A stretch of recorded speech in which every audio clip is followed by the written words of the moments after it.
Good morning students. आज हम पढ़ेंगे questions related to properties of charge. वैसे कुछ बच्चों का कल मैसेज भी आया था कि सर क्वेश्चन सॉल्व नहीं हो रहे हैं, तो अपन आज इसके सारे क्वेश्चन सॉल्व करेंगे। और जो कुछ क्वेश्चन हैं आपके लास्ट चैप्टर के लास्ट में, वो आप अपने आप सॉल्व कर लेना। तो देखिए, आपकी बुक का फर्स्ट एग्जाम्पल है ये। For charging a metal sphere with 1 coulomb of positive charge, how many electrons would have to be removed from it? तो इसका जो सॉल्यूशन है वो किस तरह से करना है आपको। सबसे पहले आपको देखो गिवन वैल्यूज़ लिखनी है। गिवन वैल्यूज़ मतलब यहाँ पे आपको सिर्फ चार्ज की वैल्यू दी हुई है और वो पॉजिटिव चार्ज है। तो पॉजिटिव चार्ज कहीं भी आएगा तो उसके लिए कल मैंने आपको सिचुएशन बताई थी कि अगर इलेक्ट्रॉन कहीं से रिमूव हो जाएंगे, निकल जाएंगे, तो वहाँ पर पॉजिटिव चार्ज आएगा। तो Q की वैल्यू हुई आपके पास +1 कूलम। और आपको पूछा है how many electrons would have to be removed from it. तो इलेक्ट्रॉन n की वैल्यू आपको पूछा है। तो फॉर्मूला ये कहता है Q = ±NE। अब जैसे कि आपको पता है कि पॉजिटिव चार्ज है, तो इन दोनों में से यहाँ पे प्लस काम में ले लेंगे। तो Q = +NE। n की वैल्यू आपको पूछी है तो Q/E। तो n आएगा 1/E होता है 1.6 × 10⁻⁻19 कूलम। इसको आप सॉल्व करेंगे तो इसकी वैल्यू निकल आएगी, जो आएगी ऑलमोस्ट 6.25 × 10⁻18 इलेक्ट्रॉन।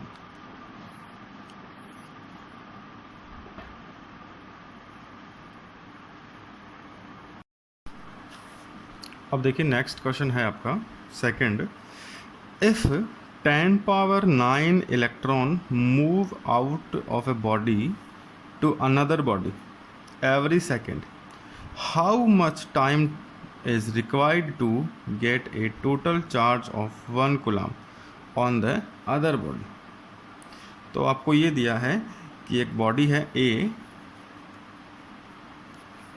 उससे इलेक्ट्रॉन जा रहे हैं B में, और वो इलेक्ट्रॉन की रेट आपको दे रखी है 10⁻9 इलेक्ट्रॉन जा रहे हैं पर सेकेंड। और आपको ये पूछा है कि यहाँ से यहाँ पे 1 कूलम चार्ज ट्रांसफ़र होने में कितना टाइम लगेगा।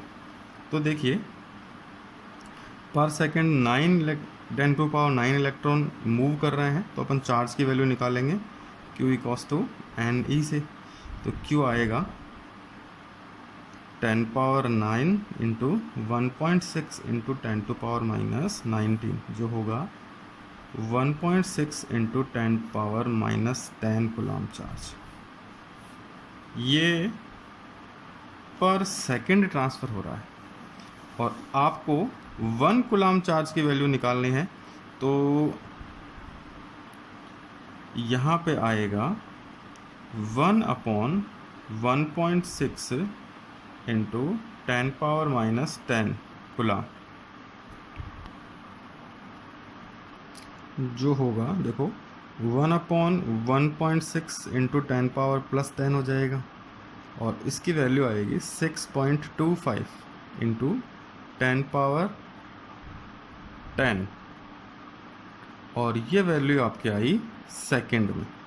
अब इस वैल्यू को आप कन्वर्ट कर सकते हैं। जैसे कि मान लीजिए आपको टाइम ईयर में कैलकुलेट करना है, तो टाइम आपके पास है 6.25 × 10⁻10 सेकेंड, और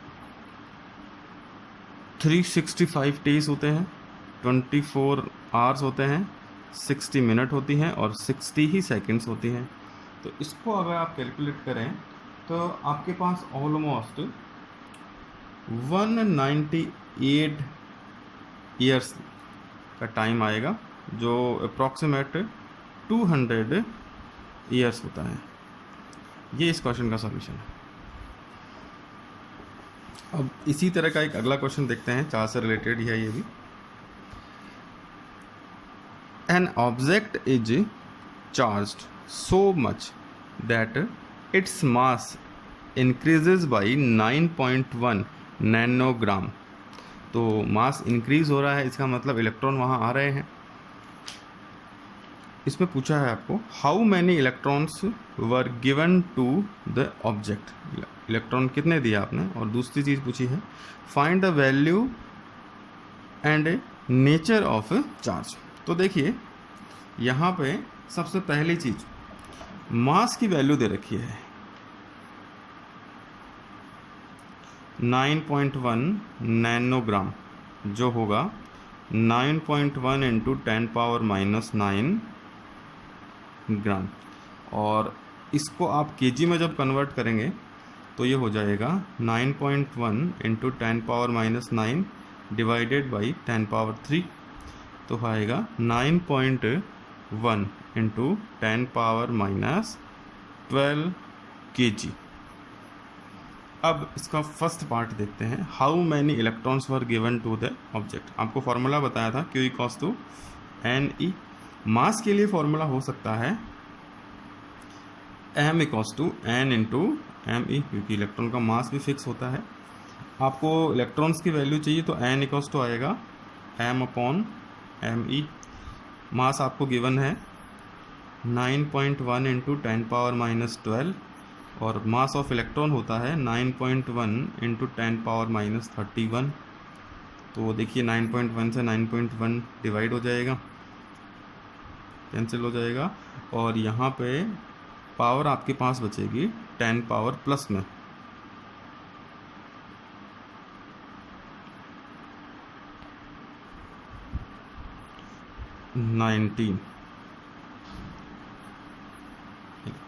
तो आपको 10⁻19 इलेक्ट्रॉन डालने पड़ेंगे, तो इंक्रीज होगा मास में 9.1 नैनोग्राम। अब इसका सेकंड पार्ट जो है बहुत सिंपल सा पार्ट है, find the value and nature of charge.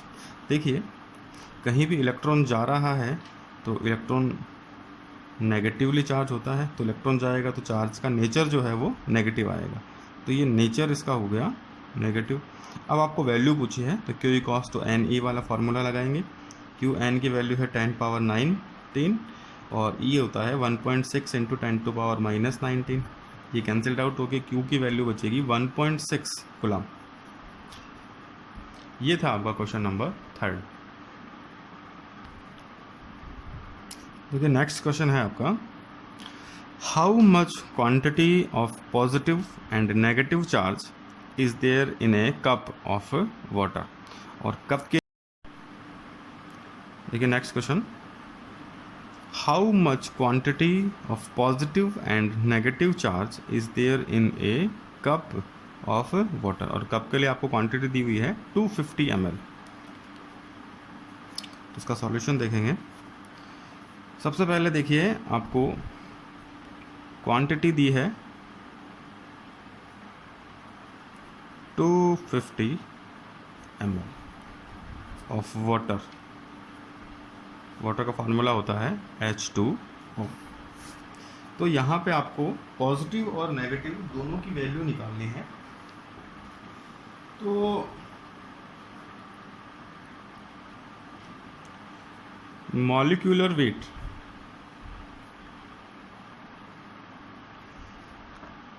H2O के लिए होता है, देखिए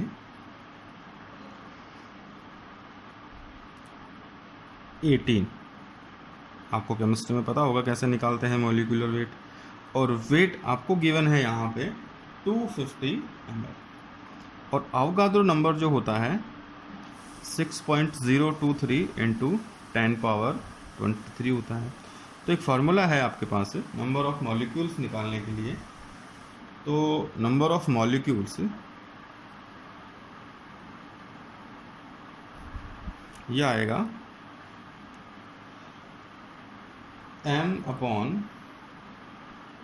MA into NA, mass upon molecular weight into Avogadro number, जो होगा 250 is divided by 18 into 6.02 into 10⁻23।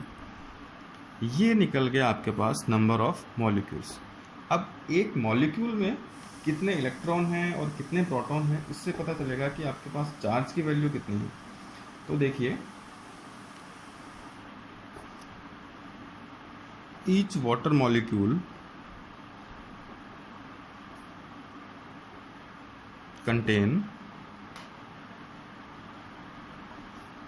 2 hydrogen and 1 oxygen, then 10 electrons and 10 proton each of them. So charge के लिए आपको फॉर्मूला बताया हुआ है Q इक्वल्स टू NE। आपको number of electrons निकालने हैं, तो टोटल नंबर ऑफ इलेक्ट्रॉन कैसे निकालेंगे?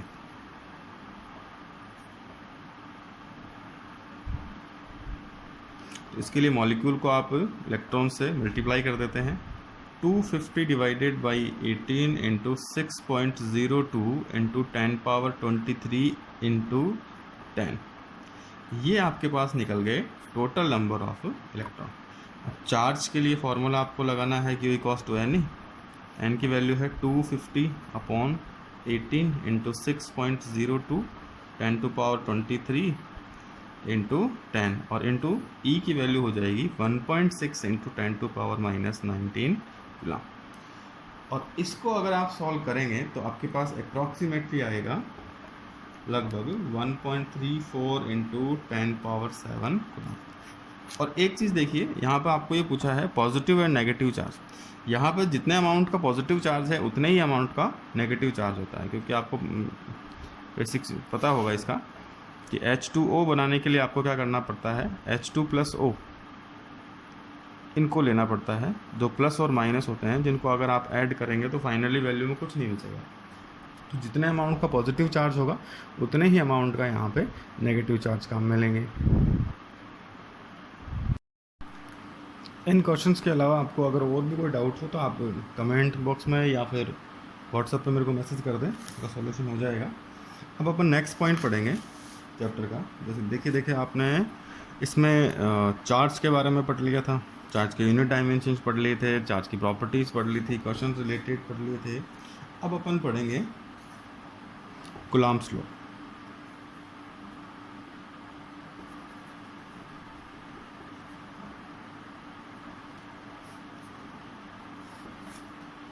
देखिए कूलम्ब्स लॉ क्या है, आपने एक प्रॉपर्टी पढ़ी है यहाँ पे कि पॉजिटिव चार्ज अगर कहीं है या नेगेटिव चार्ज कहीं है, मतलब सिमिलर चार्ज कहीं है, तो इनके बीच रिपल्सन का फोर्स अप्लाई होता है। पॉजिटिव नेगेटिव कहीं है, अपोजिट चार्ज है तो एट्रैक्शन होता है।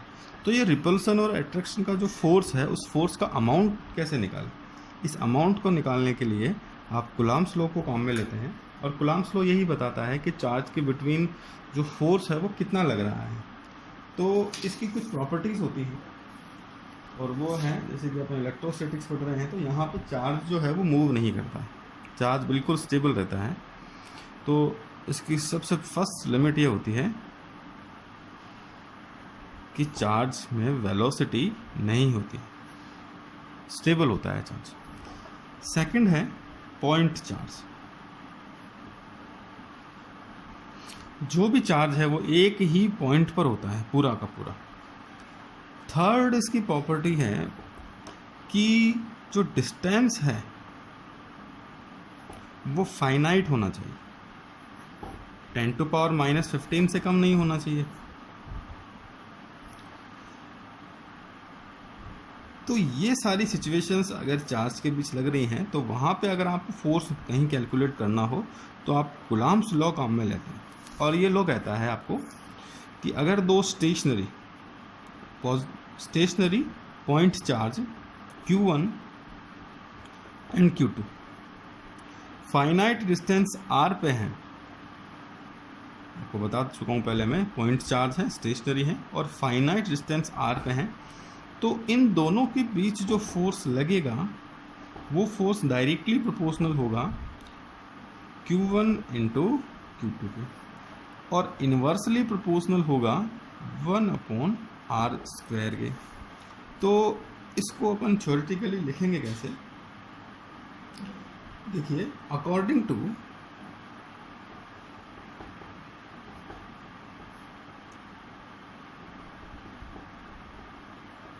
Coulomb's law,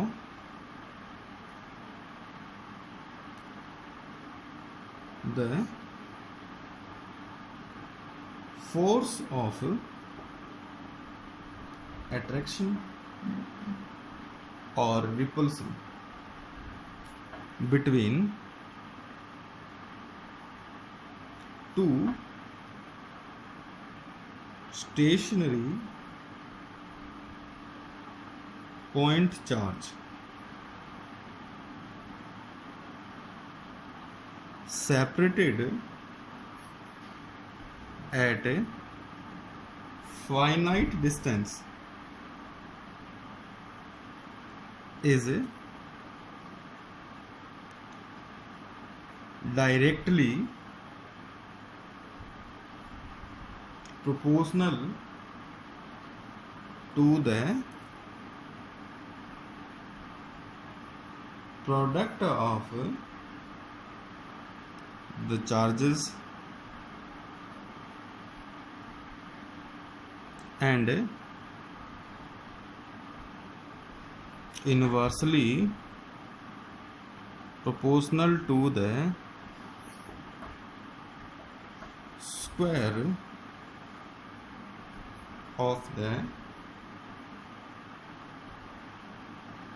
distance between them। इसको आप कहेंगे कूलम्ब्स लॉ।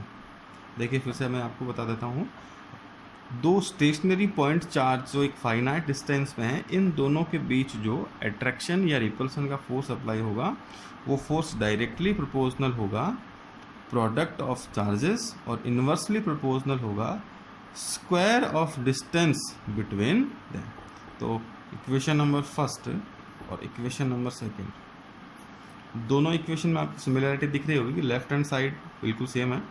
तो अगर आप इसको कंबाइन करें तो ये होगा F equals to F is proportional to Q1 Q2 upon,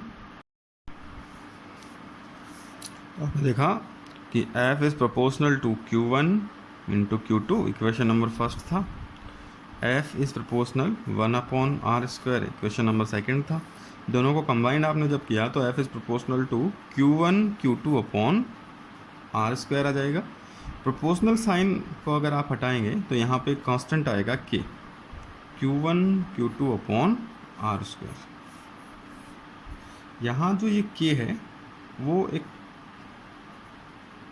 constant value है और इस कांस्टेंट वैल्यू को देखिए K equals to 1 upon 4 pi epsilon naught या K equals to 9 into 10 to power 9 लिखा जा सकता है। यहाँ पे जो एप्सिलॉन नॉट है इसको बोलते हैं परमिटिविटी ऑफ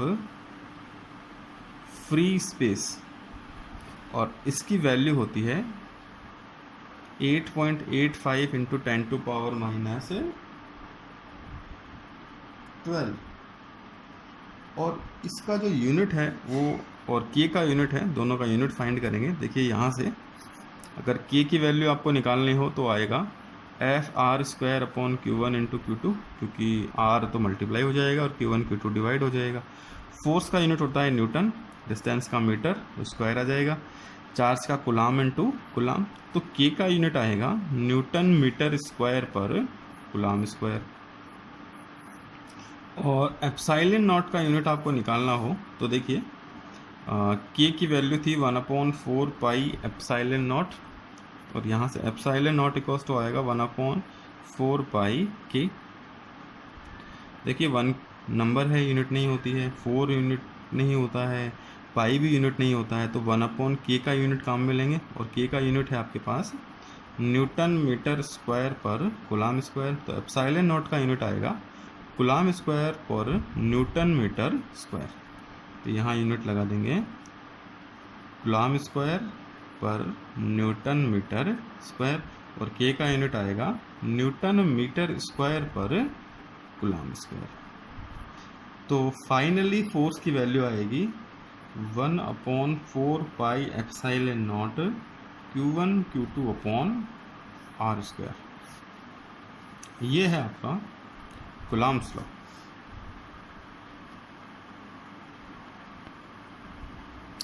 अब आगे देखते हैं K का डायमेंशन। तो के लिए आपके पास फॉर्मूला था न्यूटन मीटर स्क्वायर पर कूलम स्क्वायर। तो न्यूटन की डायमेंशन होती है m1 l1 t-2, मीटर के लिए आएगा l2, और चार्ज की डायमेंशन होती है a1 t1, जिसका करेंगे स्क्वायर तो हो जाएगा a2 और t2। कंबाइंड अगर करें तो देखिए ऊपर से आएगा m1 l3 t-2 upon a2 t2, और ये हो जाएगा फाइनली m1 l3 t-4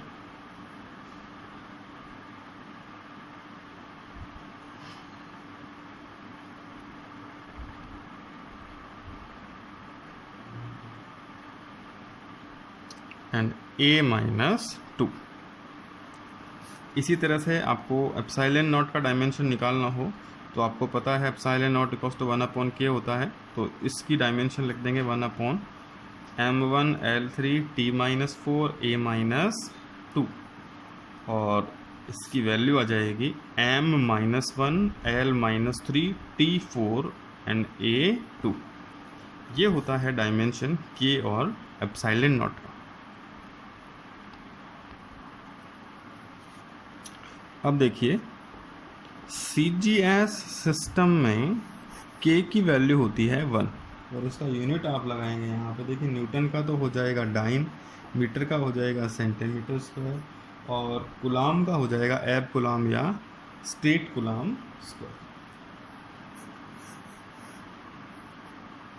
अब जो आपके पास फॉर्मूला आया था F equals to K Q1 Q2 upon R square, इस फॉर्मूले से अपन 1 कूलम का डेफिनेशन फाइंड करेंगे। तो देखिए अगर आप Q1 और Q2 दोनों की ही वैल्यू 1 कूलम ले लें और डिस्टेंस R की वैल्यू भी 1 मीटर ले लें, तो आपके पास F इक्वल्स टू बचेगा K 1 इंटू 1 1 एंड 1 का स्क्वायर 1, तो F इक्वल्स टू आएगा K, जिसकी वैल्यू आएगी 9 इंटू 10⁻9, और यूनिट इसका लगेगा न्यूटन, क्योंकि फोर्स का यूनिट न्यूटन होता है। तो 1 कूलम का डेफिनेशन बनेगा यहाँ से when 2 charges are placed at 1 metre distance in vacuum and experience a force of 9 into 10⁻9 Newton, then the magnitude of each charge is 1 coulomb. तो ये डेफिनेशन बनता है कूलम्स लॉ से 1 कूलम का।